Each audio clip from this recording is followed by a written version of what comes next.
riêng cả bây giờ tập nó đã biết không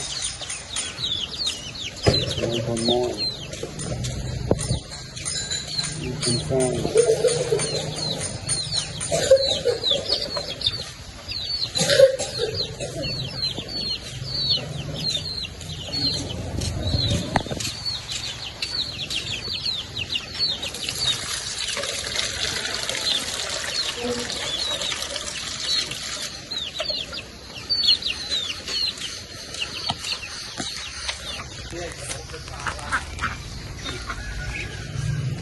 lên kia mà đâu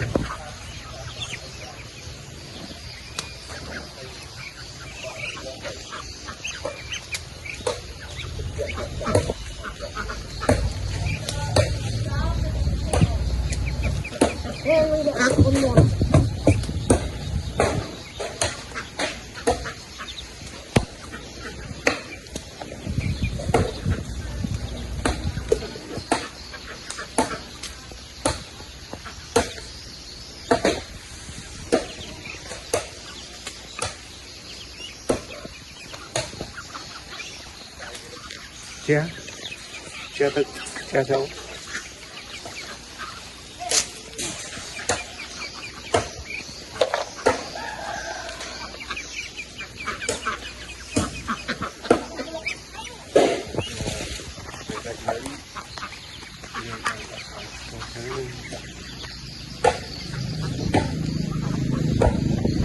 rất là một mùi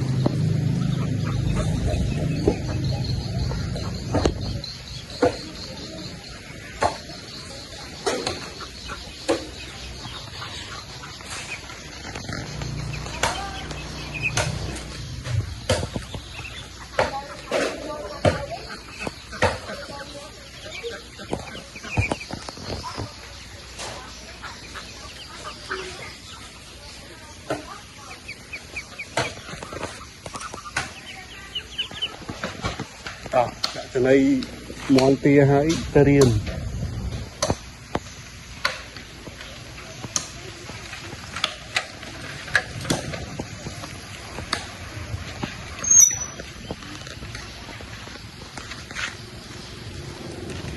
đây mà mua chi đam lược cả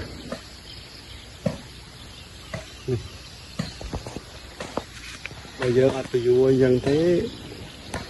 mòn về cài về chặt ấy trắng dương châm mòn nó